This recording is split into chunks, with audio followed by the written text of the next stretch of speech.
I'm going to just do a quick segment here on setting up the servos. So this is for the focus and also for the zoom. It's actually quite easy if you know how, but if you don't know how, it can take you a little while to figure it out. So let's do that right now.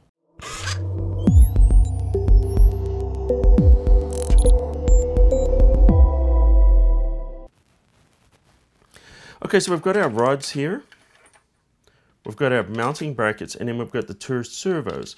Now, one of them, notice, is a little bit larger than the other one. This is the max, and this one is used for zooming, so it uses a little bit more power. This one here is the light, which uses a little bit less power because this is used for focusing. So what we want to do is, essentially, we want to mount the two on here. But before we do, we've got to put these brackets on.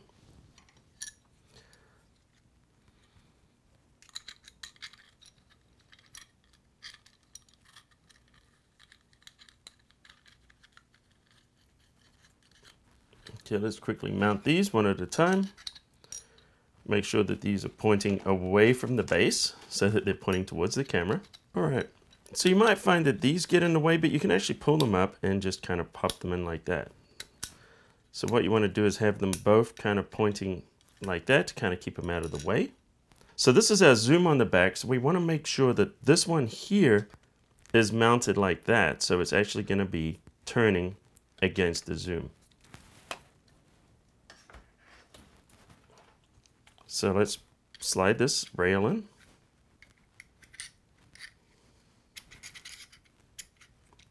And just loosen it, just tighten it up a little bit.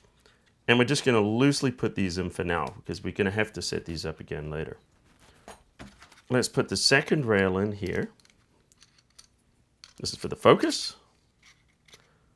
Notice they have screws on the front here so we can attach filters or different accessories. I'm going to pop this down here, and I'm just going to roughly tighten this up for now. And we're going to come back and set these up in a second. We need to take these two things that look like oil filter removers, and if you look at them, you see there's teeth there. There's rubber on the back, so that's going to help it grip on there, and this teeth need to be exposed, which are going to give some nice grip. So we're going to take both of these. We're going to take the back one, put it on. And then what you want to do is get it nice and tight, and then you're just going to kind of snap it into place like that. And then make sure it's centered. So it's going to grip on there, and it's going to move it. And you want to make sure that your movement is set where, you know, this is not going to bump into the servos. So I'm just going to put this one in the middle for now.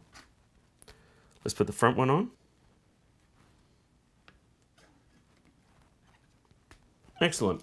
So one of the things I'll do a lot of the time if I'm going to be using the gimbal and I take the camera off, I might just leave these on here so I know I'm good to go whenever I put those on. All right, the next thing we want to do now is we want to mount the camera.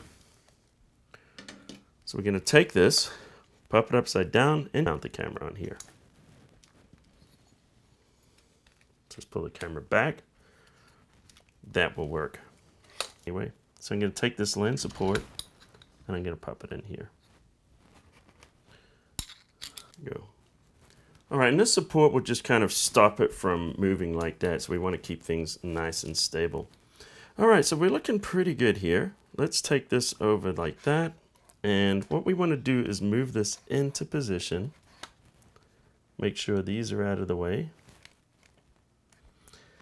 And you want this where that is sitting right on the edge like that.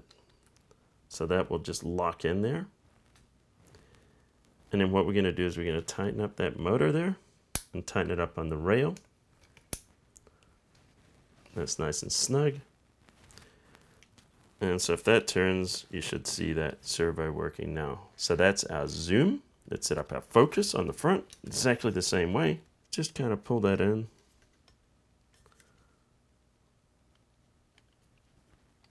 Make sure it's nicely locked in there.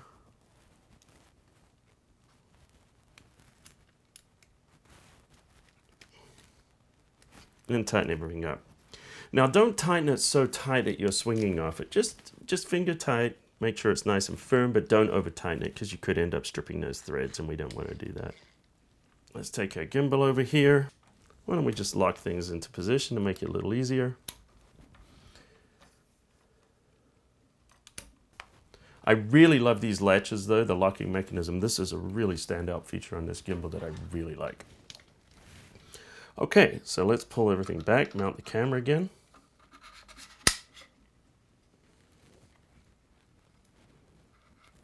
And I'm just gonna roughly put it in position. Let's plug everything back in. And of course, all the cables you need come in this case. There's a lot of cables in this box.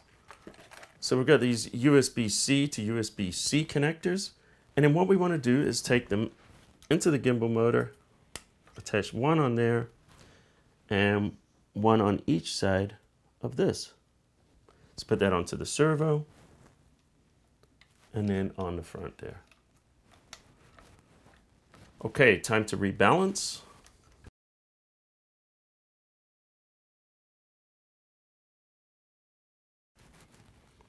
Okay, and there we go. Now we've rebalanced it. And let's turn everything on. Turn on the gimbal. Making sure, of course, everything is unlocked. Turn on the camera. And now if I use this trigger here on the joystick, I can zoom in or out. And if I turn the wheel here on the follow focus, notice I'm also able to adjust that. Connecting to the ZY Play app. Let's go in here, choose the Crane 3 lab. Connect device. Click here to see the monitor. And there we go. And now we can see everything that the camera's seeing. And if we click in here, we can go into this mode, so we can click and drag here. Look at this. So now we can zoom in or zoom out. Choose manual focus. Now we can tap on here. And now we can focus our camera. And now we can manually focus from right here. And now from the mobile device, we can control the camera movement. We can control the zoom and focus, and then we can also change the camera settings such as ISO, shutter speed, and aperture. We can also choose the gimbal modes from here. So this actually gives us a lot of control from there. Personally, I prefer to use it this way and use the focus wheel and also the rocker switch here for the zooming and just kind of use the gimbal. The mobile app works quite well. But I find that sometimes with the movements, it's a little bit quick. So I see the sensitivity settings and things like that in there. Maybe if I spend a little more time playing around with those, I can get those a little bit more tuned in. So, all right, so this is everything set up. Why don't we head out and use this on the field right now?